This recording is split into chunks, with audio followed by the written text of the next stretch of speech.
Awaken your spirit chosen ones. The longest investigations are rarely about truth. They're about someone refusing to accept reality. 8 years, not 8 weeks, not a phase, not a misunderstanding that cleared up after one serious conversation and an awkward handshake. 8 full years of watching, whispering, checking, rechecking, waiting for a mistake that never came. That's not justice. That's obsession dressed up as responsibility, wearing a badge it never earned. Here's a fact most people don't like admitting. When an inquiry drags on without results, it usually means the conclusion was decided first and the evidence was supposed to catch up later. In psychology, this is called confirmation bias.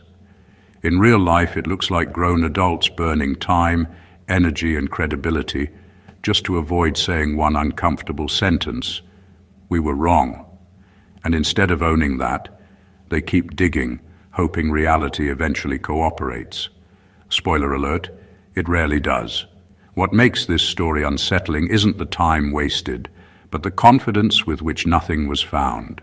Files thickened, stories evolved. The tone got more serious, the faces got more concerned. All while the truth sat there, unmoved, unimpressed, and very much innocent. Imagine putting your life on pause for nearly a decade, only to discover the villain never existed. That's not a plot twist. That's a self-inflicted plot hole. There's also something quietly absurd about the whole thing. 8 years of surveillance, analysis, and side-eye for someone who didn't even break the rules. That's like tailing a parked car because it looked like it might speed. At some point, the problem isn't the subject, it's the watcher. And that's where this topic really lives.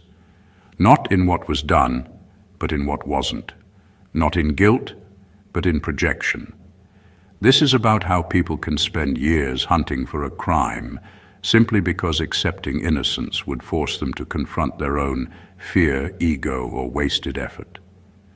Stay with me, because once you see how this happens, you'll never look at long grudges, endless investigations, or drawn-out accusations the same way again. Number 1, they weren't hunting a crime, they were hunting a contradiction. What really unsettles people isn't wrongdoing. It's someone who exists outside their mental filing system. A person who doesn't match the labels, the expectations, the quiet rules everyone else agreed to without realizing they agreed. When you don't fit cleanly into the story people tell themselves about how life works, you become suspicious by default. Not because you did something wrong, but because your presence exposes how fragile their logic is. They needed you to make sense in a way that was convenient to them. When you didn't, they assumed something must be hidden. That assumption turned into scrutiny. Scrutiny turned into fixation. Over time, the goal quietly shifted. It stopped being about finding facts and became about resolving the discomfort you caused simply by being you. You contradicted their beliefs about effort, success, hierarchy, fairness, or control, and that contradiction felt personal. The truth is, many people build their identity on invisible agreements. If you follow the rules, you get the rewards. If you struggle, it must be your fault. If someone moves differently and still stands strong, the whole structure starts to wobble. Rather than question the structure, they question the person. It's safer to suspect you than to admit their worldview has holes. That's why the hunt drags on without results. They're not actually looking for evidence, they're looking for relief. Relief from the tension you create by existing without explanation.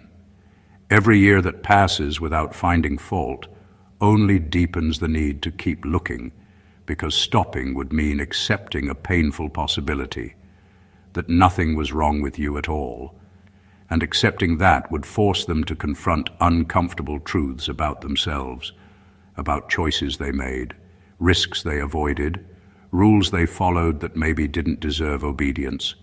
So instead, they keep circling, hoping time will magically turn contradiction into guilt. But contradiction doesn't decay. It doesn't confess. It just stands there, quietly consistent. And that's what makes it unbearable. You weren't a mystery to be solved. You were a mirror they didn't want to look into, so they tried to break it instead. Number 2. 8 years of obsession usually hides one unspoken fear. What if I'm the problem? Obsession doesn't start loud. It starts as a small itch people can't stop scratching, a thought they refuse to sit with, a doubt they keep pushing away. Over time, that doubt grows teeth. Instead of turning inward and asking hard questions, they turn outward and fix their attention on someone else. You became the perfect distraction from a truth they were terrified to face. Admitting, "I might be the problem," is one of the hardest things an adult can do. It threatens ego, identity, and the carefully arranged story they tell themselves about their life. So rather than confront their own choices, mistakes, or missed chances, they shift the spotlight. If you're at fault, they don't have to look at themselves. If you're guilty, they stay innocent by comparison. 8 years isn't commitment. It's avoidance stretched over time. Each year they kept going wasn't proof of certainty, it was proof of fear. Stopping would mean standing still long enough for uncomfortable thoughts to catch up. Thoughts like, maybe they misjudged you, maybe they overreacted, maybe they invested too much energy in the wrong direction, and once those thoughts show up, there's no easy exit. So they double down. They convince themselves that persistence equals righteousness. That effort automatically means truth. The longer they chase, the harder it becomes to admit there was nothing there in the first place. Walking away would feel like confessing not just a mistake, but years of wasted focus. What makes this especially cruel is how convincing it looks from the outside. Obsession can masquerade as responsibility, concern, or vigilance. It sounds noble. It looks serious. But underneath, it's still fear. Fear of self-reflection, fear of accountability, fear of discovering that the enemy was never external. Meanwhile, you stand there, unknowingly carrying the weight of their unresolved issues. Their frustration, regret, and insecurity get quietly assigned to your name. You become the symbol of everything that didn't work out for them. Not because you caused it, but because you survived it. In the end, the hunt says more about the hunter than the hunted. 8 years later, the real question was never about your innocence. It was about whether they were brave enough to face themselves. Number 3, you became the folder where they dumped everything they refused to process. Humans are experts at outsourcing responsibility, especially the emotional kind. Pain, guilt, shame, regret, and fear have a way of accumulating, and most people don't want to look at the pile. It's uncomfortable. It's messy. It might even make them question who they are. So instead of handling it themselves, they find someone else to carry it for them. In your case, you became that folder. You weren't guilty of anything, yet somehow you absorbed the weight of every thought they refused to confront. Every suspicious glance, every whispered accusation, every late-night investigation wasn't really about you. It was a way for them to avoid opening the drawer labeled "My Own Mistakes." You were convenient. You had presence. You had stability. And in a world where they refused to face their own instability, you became the container for everything they didn't want to sit with. The dangerous part is how invisible this becomes to the person carrying the burden. They convince themselves it's about justice, truth, or protection. In reality, it's pure projection. Their unresolved issues, whether fear of failure, anger at life, jealousy of progress, quietly ride on your back while you remain bewildered by the intensity of their focus. The longer it goes on, the heavier it feels, because they keep stacking on more of their unprocessed chaos, believing it's legitimate concern. You're not a villain. You're not even a participant in their drama. yet you're treated as the main character. And the cruel irony is that the folder can't fight back without being accused of arrogance, defensiveness, or guilt. The moment you resist, you validate their projection. The moment you comply, you carry more than you ever signed up for. By the end, the whole exercise is revealed for what it truly is, a way for someone to avoid themselves. They built a narrative around you, not because you fit it, but because it was easier than facing the truth of their own life. And once you see it that way, the obsession stops being intimidating and becomes almost absurd, a reflection of someone else's unresolved chaos, mistakenly turned into your problem. Number 4, they needed you to be guilty so their life could stay innocent. There's a strange comfort in blaming someone else. It makes life neat. It gives structure to chaos. It allows people to avoid staring into the mirror and asking the uncomfortable question, what if I'm wrong? In this case, your innocence was the real threat. If you were truly clean, their story, the narrative that justified their decisions, their frustrations, their obsession, would collapse. And the thought of that collapse was unbearable. People like that don't just want evidence, they want validation. They need proof that their anger, their suspicion, their relentless pursuit is meaningful.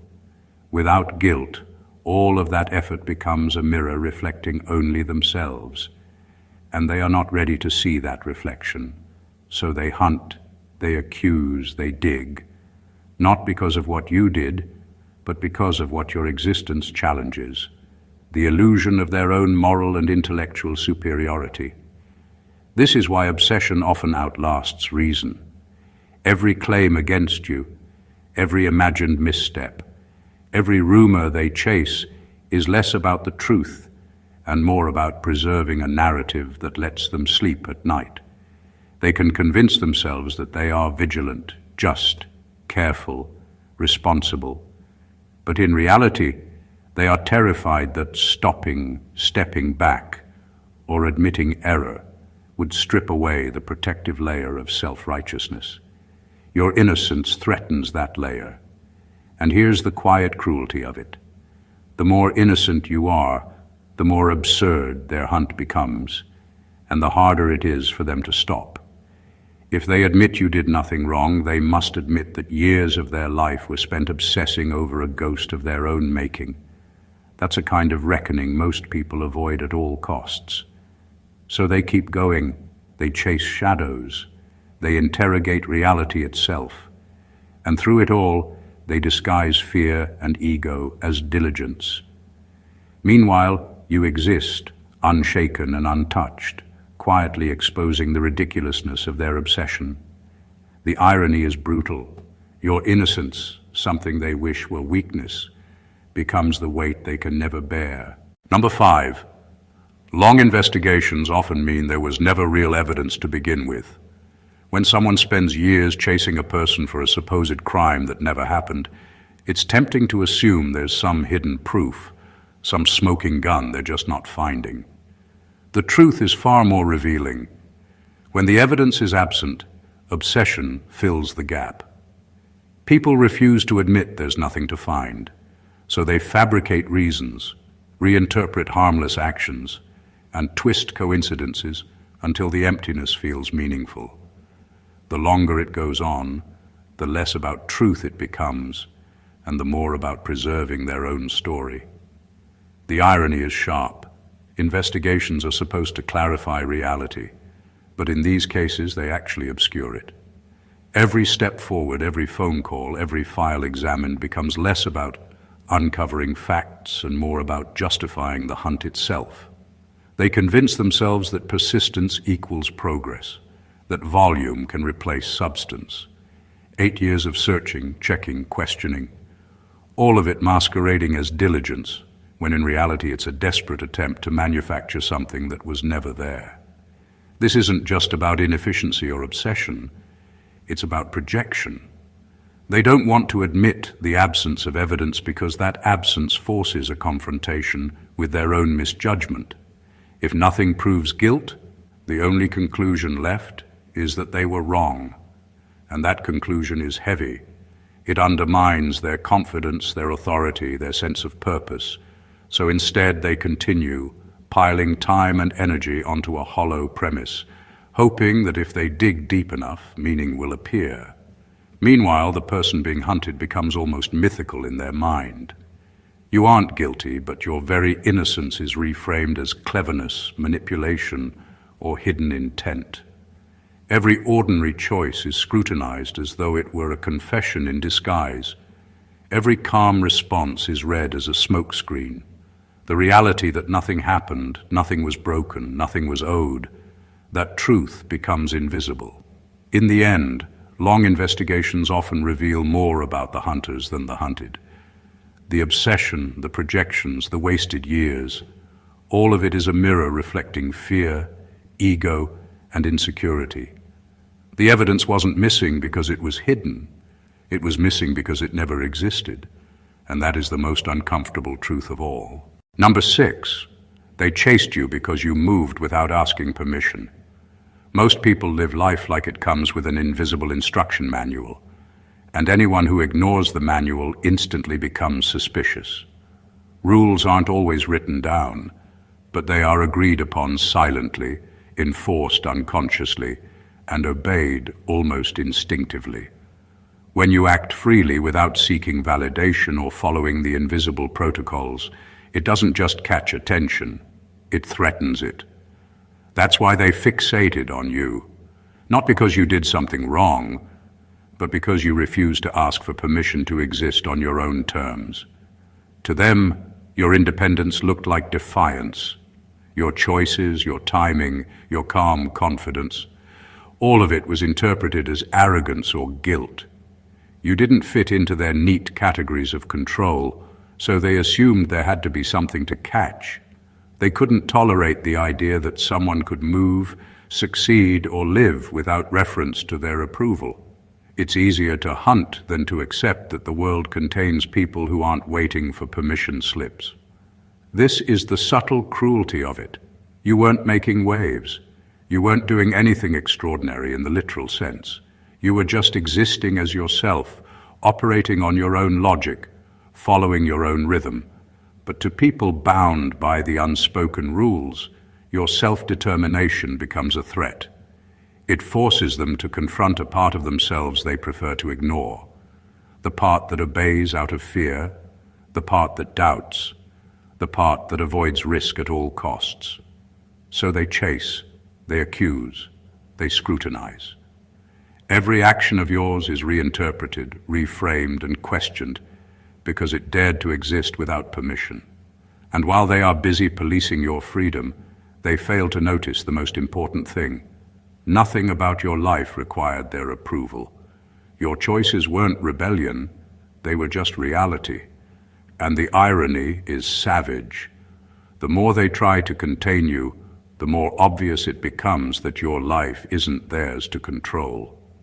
In the end, their obsession says less about what you did and more about what they can't stand. That someone can move forward, unbound, untethered, and completely indifferent to their authority. Number 7, the hunt wasn't about stopping you. It was about slowing themselves down. Most people assume that when someone obsesses over another, the goal is control or punishment. In reality, the fixation often reveals more about the hunter than the hunted. Chasing you for 8 years wasn't really about what you did or didn't do. It was about giving themselves a purpose, a direction, a reason to keep moving while their own lives felt stagnant. The longer they focused on you, the less they had to confront the fact that their own time was slipping away, their own choices were limited, and their own potential was being wasted. By keeping their attention locked on you, they created an illusion of productivity. Every phone call, every file, every whispered suspicion was a substitute for the self-reflection they refused to do. They could feel busy, vigilant, in control, while their personal progress quietly froze. Watching you, analyzing you, obsessing over every move became a way to hide from their own inaction. In short, you became a tool, an anchor, and a distraction all at once. This is why obsession can look so convincing. To outsiders, it appears serious, righteous, almost noble. But underneath, it's always insecurity dressed up as duty. They didn't need to catch you, because catching you would have forced them to finish. They didn't need evidence, because the act of hunting itself justified their existence. The longer the chase went on, the more comfortable they were avoiding the uncomfortable truth, that their own life lacked direction, meaning, and courage. Meanwhile, your life carried on quietly, unaffected by their obsession. Every day you moved, learned, and grew without checking if you had permission or approval. You didn't slow down because you weren't invested in their narrative. And that contrast, their frantic energy versus your calm progress, probably fueled their fixation even more. The cruel irony is unavoidable. They thought they were pursuing a target, but the target never needed pursuit. You weren't the problem they needed to solve. You were the mirror showing just how far behind they had fallen and how unwilling they were to catch up with themselves. Number 8, they mistook your resilience for arrogance. Resilience has a quiet way of confusing people who are used to chaos, manipulation, or control. When someone doesn't buckle under pressure, doesn't overreact, and doesn't play the expected game, it often reads as defiance to the untrained eye. In the case of an 8-year hunt, your ability to stay calm, composed, and unshakable was never interpreted for what it was, inner strength. Instead, they labeled it as arrogance, as if your lack of fear or panic was an insult to them personally.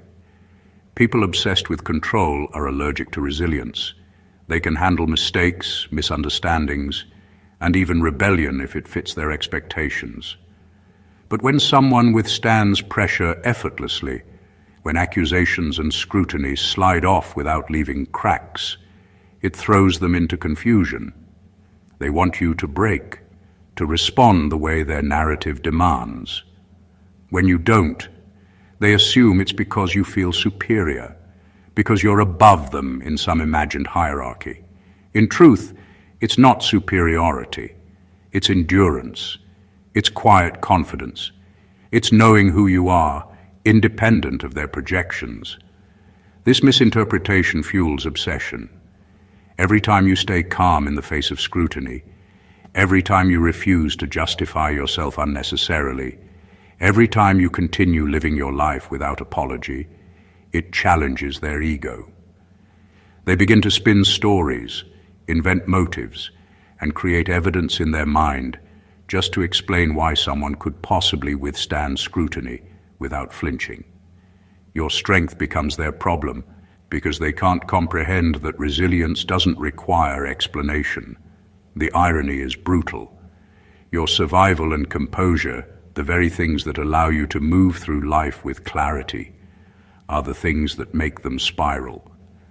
They are so focused on what they believe is arrogance that they fail to see the truth, that you are untouchable, not because of ego, but because you refuse to surrender your inner stability.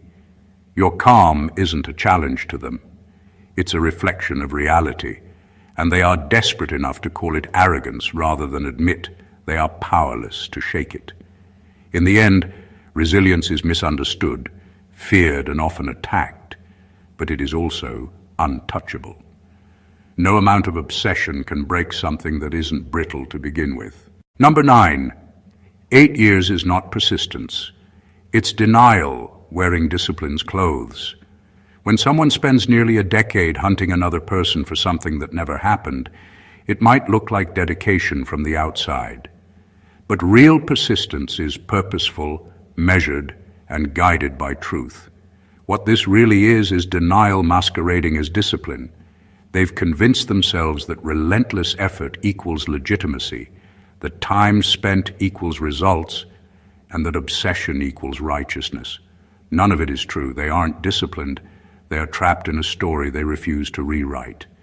The first years probably started with doubt. Maybe they wanted evidence. Maybe they had suspicions. Maybe they genuinely thought something was amiss.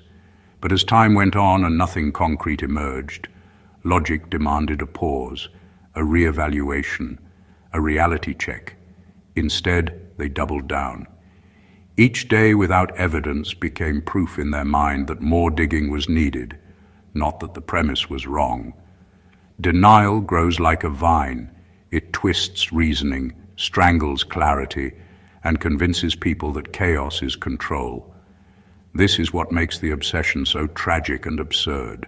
They are grinding through life, investing energy, time and focus into chasing a phantom, while ignoring the very real consequences of their own choices. Their identity becomes wrapped in the act of hunting, not in achieving or learning. Their discipline is a performance, a shield that keeps them from admitting that they wasted years on a mirage. Meanwhile, the person they are hunting moves through life unaffected, unaware of the futility. Each calm step forward contrasts sharply with the frantic, misguided energy expended on them. That contrast is what feeds the obsession, because deep down, the hunter senses the truth. All that effort isn't moving the target. It's only moving them further away from reality, further from self-awareness, and further from peace.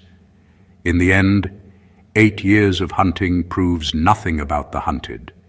It only proves one thing about the hunter. Persistence is meaningless when it is divorced from truth. Denial dressed as discipline will never create results. It only creates regret, absurdity, and the quiet realization that the real cost was never yours. It was theirs. Number 10, they believed if they stared long enough, you would confess to a lie they invented. Obsession has a way of twisting reality until the impossible seems inevitable. In this case, the hunters weren't looking for the truth.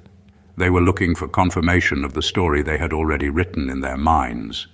They convinced themselves that if they scrutinized every move, examined every word, and waited long enough, you would eventually crumble under the weight of a crime you never committed. It's a mindset built on the illusion that persistence can rewrite reality. This belief reveals something deeply human and deeply flawed.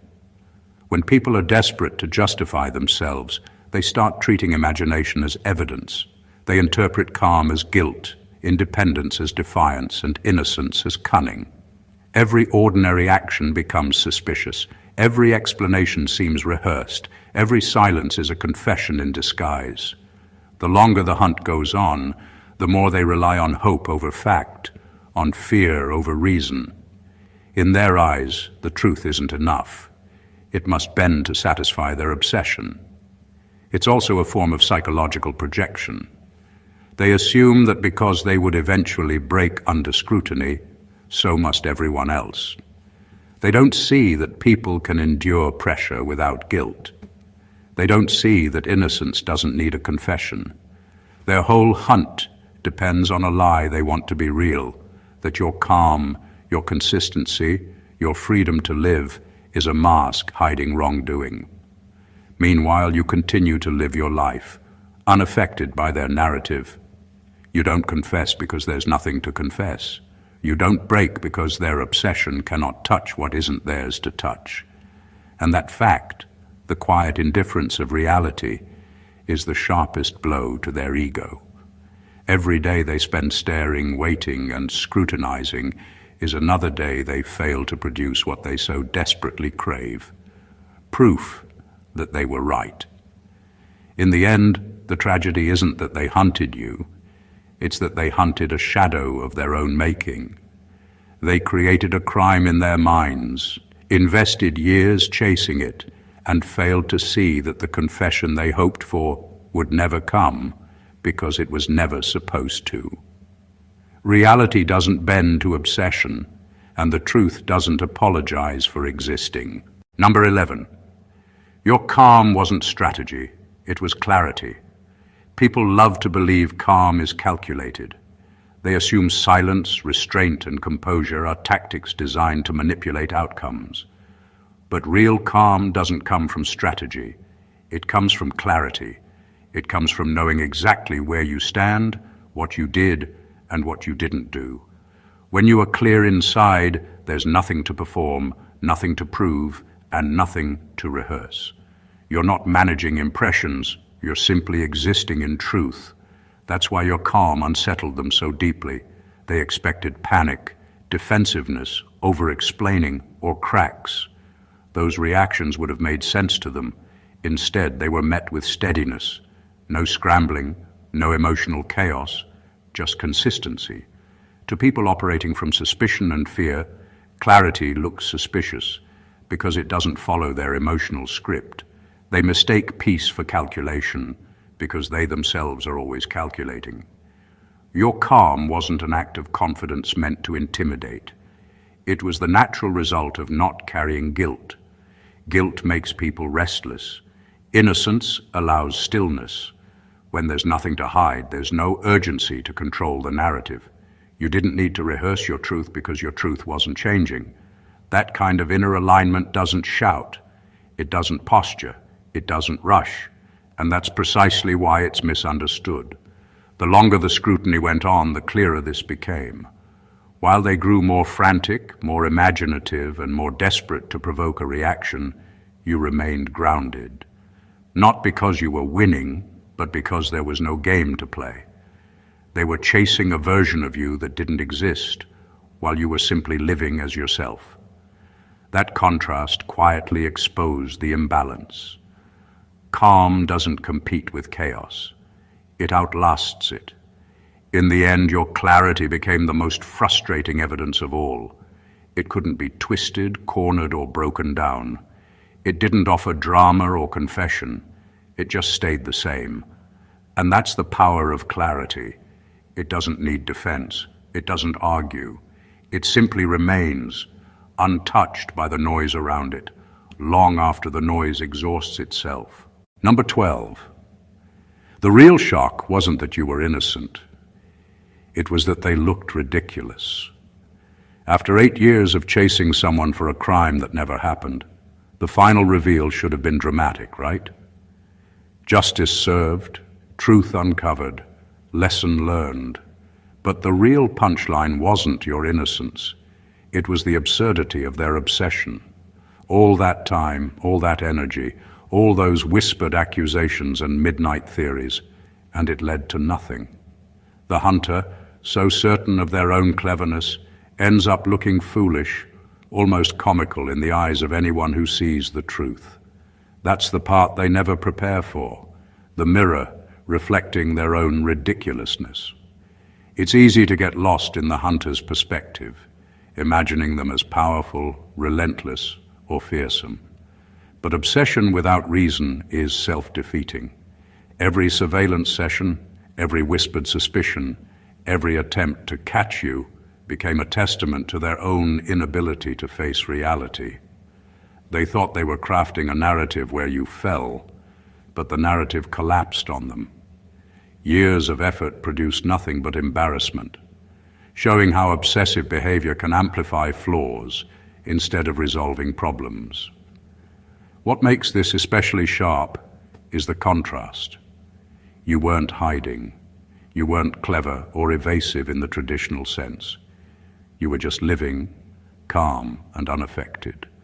Every ordinary move you made them look even more desperate, more frantic, more absurd. The world watches them, obsessing over shadows, while the truth quietly stands in plain sight. It's the ultimate irony. They aimed to prove something about you, but the only thing proven is how ridiculous obsession can make someone appear.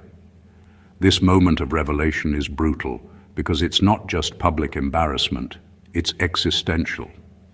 8 years of obsession eroded credibility, drained energy, and left a glaring spotlight on the futility of their actions.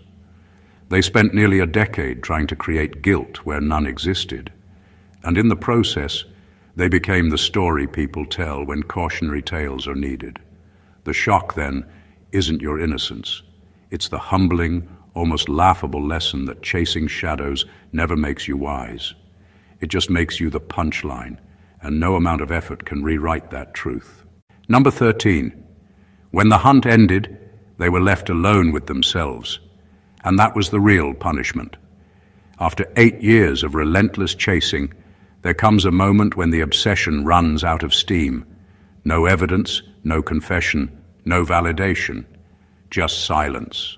And in that silence, the hunters are forced to confront the one thing they avoided all along, themselves.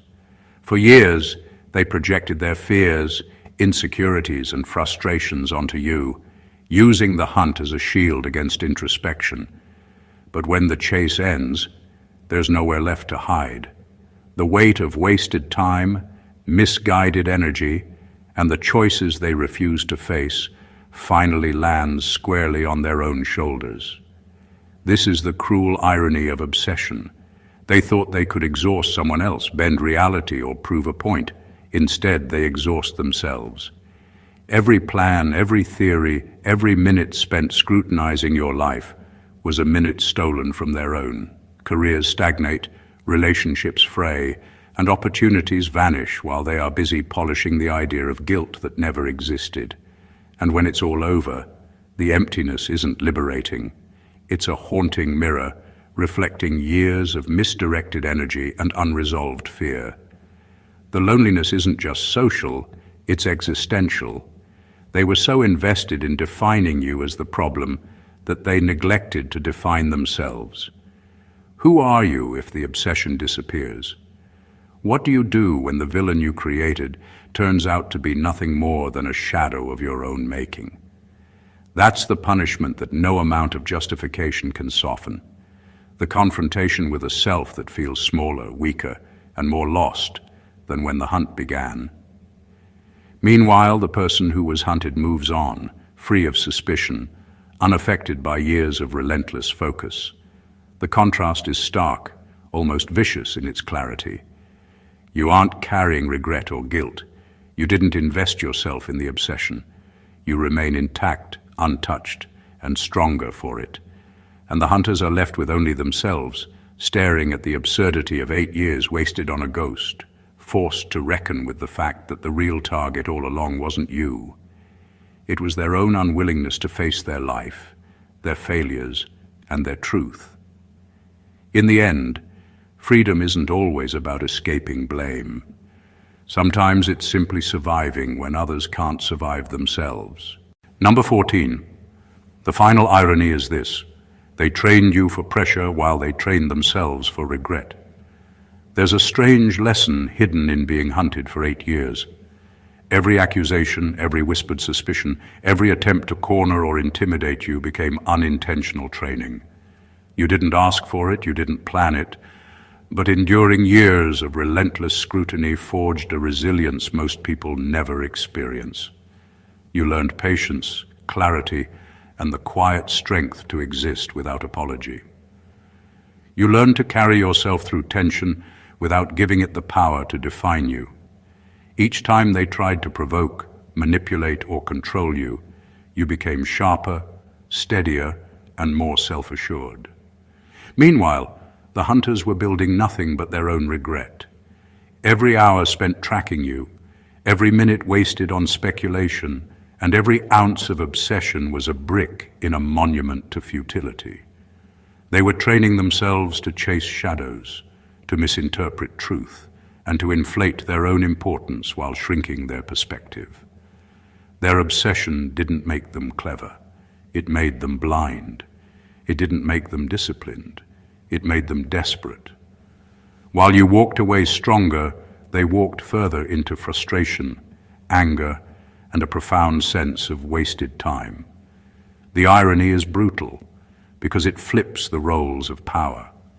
For 8 years, they thought they held the leverage, that their scrutiny and persistence could bend reality to their will. Yet in truth, the experience only strengthened you. You emerged untouched by their obsession, uncorrupted by their projections, and equipped with an unshakable understanding of your own worth. They, on the other hand, emerged burdened, hollow, and aware of the years they'll never get back. Their punishment was never legal or social. It was internal, existential. This final irony reveals the hidden truth about human struggle. Strength is often forged in the furnace of unfairness, while weakness grows quietly in the soil of misdirected energy. You were honed by pressure they created, while they were corroded by the very obsession they cultivated. In the end, the story isn't about guilt or innocence. It's about who walked away intact and who carried the weight of mistakes that were entirely their own. The story of being hunted for something you never did is more than just a tale of injustice. It's a lesson in human nature, obsession, and the quiet power of resilience. 8 years of scrutiny, suspicion, and relentless pursuit revealed far more about the hunters than the hunted. They projected their fears, insecurities, and need for control onto someone else, hoping to manufacture guilt that didn't exist. They mistook strength for arrogance, persistence for truth, and obsession for discipline. Meanwhile, the person at the center of it all quietly endured, grew stronger, and emerged unshaken, carrying nothing but lessons and resilience. Every step of this relentless chase highlights the ironies of human behavior. The hunters spent years creating suffering and tension, only to find themselves burdened by regret, embarrassment, and wasted time. You, the innocent, walked away intact, calm, and empowered. The truth has a way of exposing what obsession cannot see, that attempting to control or define another person rarely works, and in doing so, the observer often becomes the victim of their own inability to confront reality. This isn't just a story of injustice. It's a roadmap for understanding the subtle ways people project, obsess, and misdirect their energy. It's a reminder that resilience, clarity, and self-trust are far stronger shields than any reaction or defense could ever be. And ultimately, it proves one timeless truth. The person who remains grounded, calm, and self-aware will always outlast those who are consumed by fear, pride, or obsession. If you found this perspective eye-opening and want more deep dives into human behavior, life lessons, and stories that challenge the way we see the world, make sure to subscribe to the channel. Don't forget to like this video, share it with someone who needs to hear it, and drop a comment with your thoughts. Let's keep the conversation going and uncover the truths most people miss. Stay blessed always.